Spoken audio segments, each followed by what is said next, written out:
The Dre Clark Comedy Invasion presents the No Apology Podcast. You are now rocking with the best.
Welcome to the Dre Clark Comedy Invasion presents the No Apology Podcast. This is episode 105.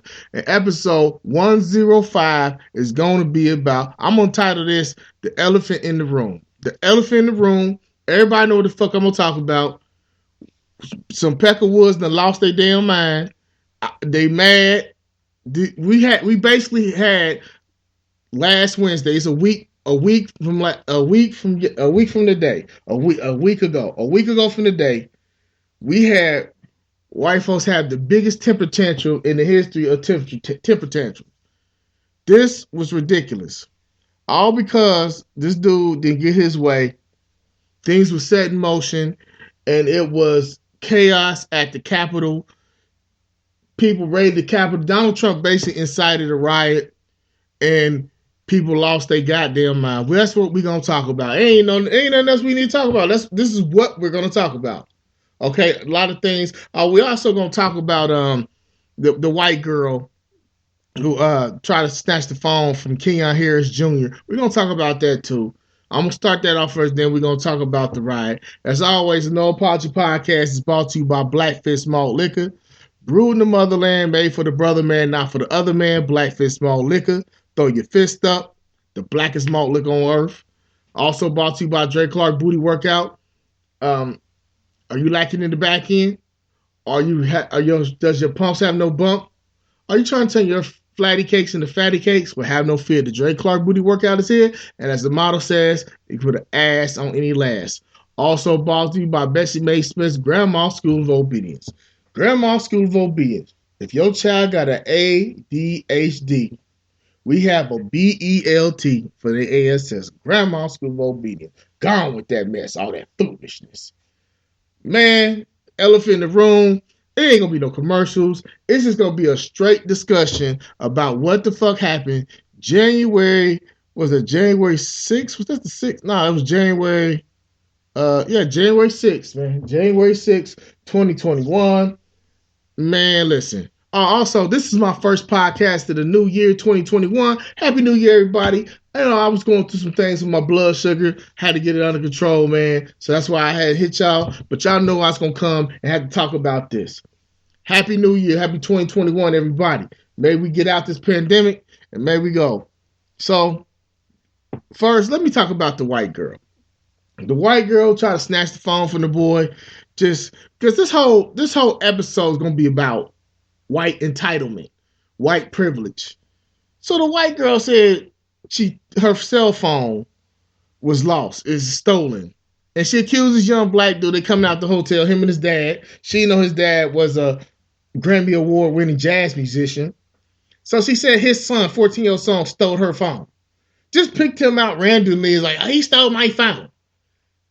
And man, the thing about it is she tried to tackle the young man. That was my thing. She tried to tackle him, man. This white bitch lost her mind, man. Well, I think all them people, so you just gonna so you just found the one black kid and like, he took my phone. I mean, no research, no nothing. Like he took it, him. That man, dude, shit's crazy, man. And this see the whole play out. If you saw the interview with Gail, something really wrong with that white girl, man. She's 22 trying to say, well, I'm just a 22-year-old kid. No, you're a fucking adult. Will we please stop doing that? It get to an age, man. Like Dave Chappelle did a joke about it. It should be to an age where you know better. Come on, man. You ain't a kid no more at 21. 21, you're a kid. You're a young adult. You know better. Like, you old enough to know better than try to run up on people talking about they took your goddamn cell phone. He took my Apple phone. Y'all could have just solved it if you just went online and fucking, it should have just went online and used to wear my phone. That could have settled it right then and there. Think about the whole thing. Her cell phone was in back of an Uber. The Uber driver came back, gave her goddamn cell phone back. So you did all that. Just accuse this young man. And that's the thing throughout history with black people. The thing we go through. We are guilty till proven innocent. Yes, we are. We are guilty until proven innocent, man. Seriously. My whole life we go through this. We always are found guilty until we prove otherwise. Ain't no innocent until proven guilty. Guilty to proven innocent, man. And that's the thing that our whole life, man. I had a discussion with a friend talking about even with purchasing a vehicle, you gotta be conscious of the fact and aware of the fact that certain type of vehicles get you certain type of attention from the police. You know, and that's what people don't understand. It gets you certain type of attention from the police. You know, police start looking at you like, hey, where you get this car at? Or this a nice car. You know, you get comments like that, like black people ain't supposed to have shit. Like you can't work. You know, and like I always say, I said a time and I keep saying it, black people are all desolate and fucked up. It's some black people out here that work hard for things. We all not fucked up. You know, and it's annoying, man. You know, we can't have nice things. See, white people never had to go through that.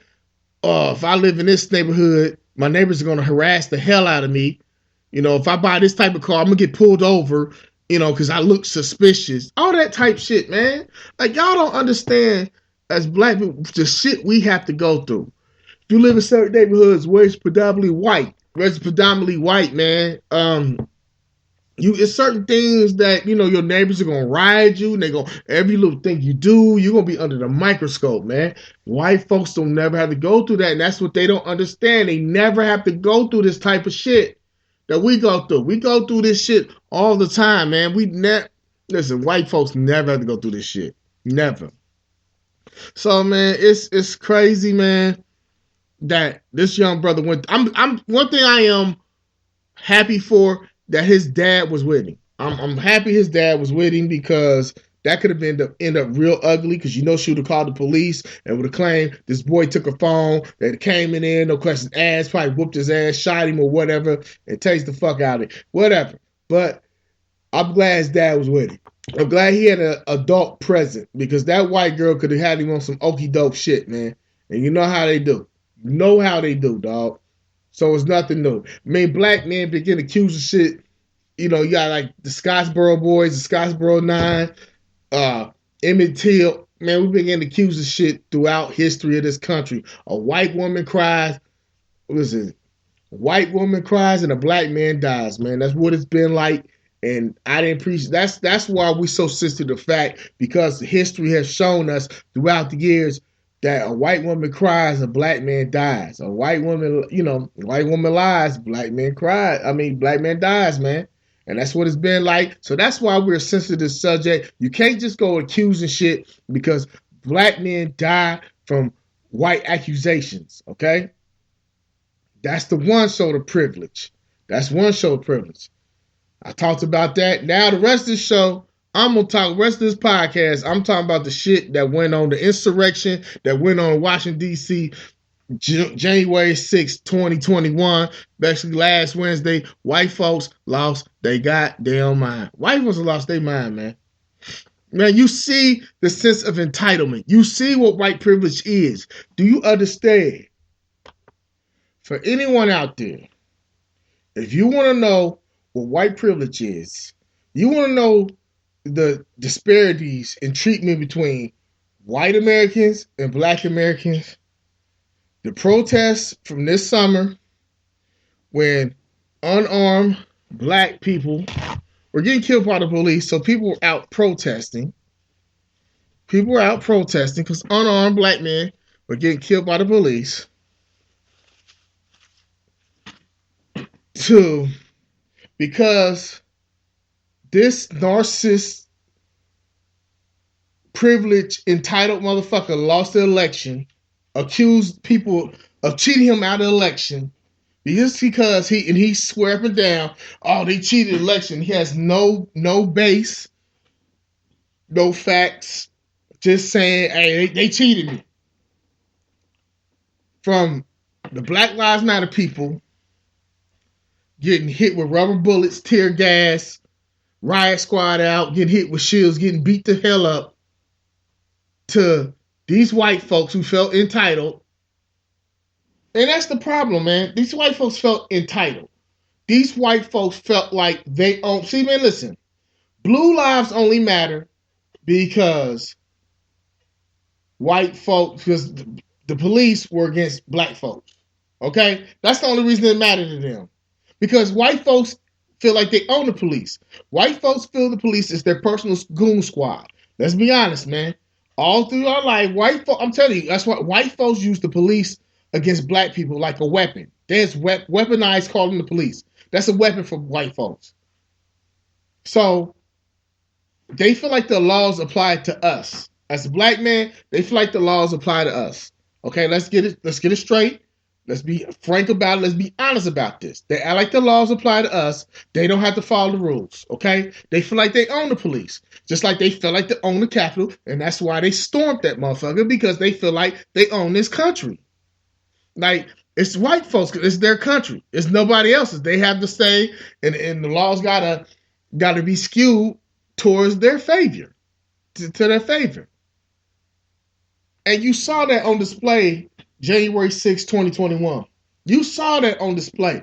They feel like it's their country. They feel like they own this country. They own everything. The laws apply to other people. Criminal law all apply to black people. So, and that's why, and Trump, see, listen, man, Trump played on their emotions, man. He gassed them up. Giuliani got on there, yeah, we need to combat and talking about, stuff can be taken over with force. And so listen, man. And the thing about them Capitol Police, a lot of them on the team, see, listen, man. When you deal with racism, this is why racism is so dangerous. You can deal with somebody who's a staunch skinhead, KKK, believe whatever, and they could be a police officer. They could be a judge. They could be a lawyer. They could be your teacher. They could be your boss. See, that's what white folks don't understand what black folks deal with. You got somebody who's a fucking KKK card member of the KKK, but he could be your boss. He could be the judge. He could be the police officer that pulls you over. So things ain't gonna go well in your favor. Where it's a minor traffic ticket or whatever. That's why all these incidents happen where it's like minor things and black people end up dead. Okay? To me, January 6th, 2021, that showed the whole world, man, the disparities between white and black people in the United States of America. Okay? White people walk around as if they own this country. And of course, let me disclaimer, it's not all white people, but certain ones, the ones. That's why they feel like they can call the police on you. They use the police as a weapon. That's why they feel like they can tell you what to do. Because, look, man, I've been in a position of management. And I will tell you one thing. I understood on a small scale what Obama was going through. Anybody black that been in a position of management or the leadership position, you know what I'm talking about. Say you got you got white employees, I'm telling you, they will question everything your black ass tell them. And if I'm lying, I'm flying. And guess what? I haven't grew no wings. They will question every fucking thing you tell them, man. It's just the truth. I done been through it so many times, man. White employees second and triple and quadruple guess you on every fucking thing. And because they feel like I said, white folks feel like they don't have to take orders for you. So when it's a black person in charge, oh, hell no. They don't like that shit. The thing that I told you was so disturbing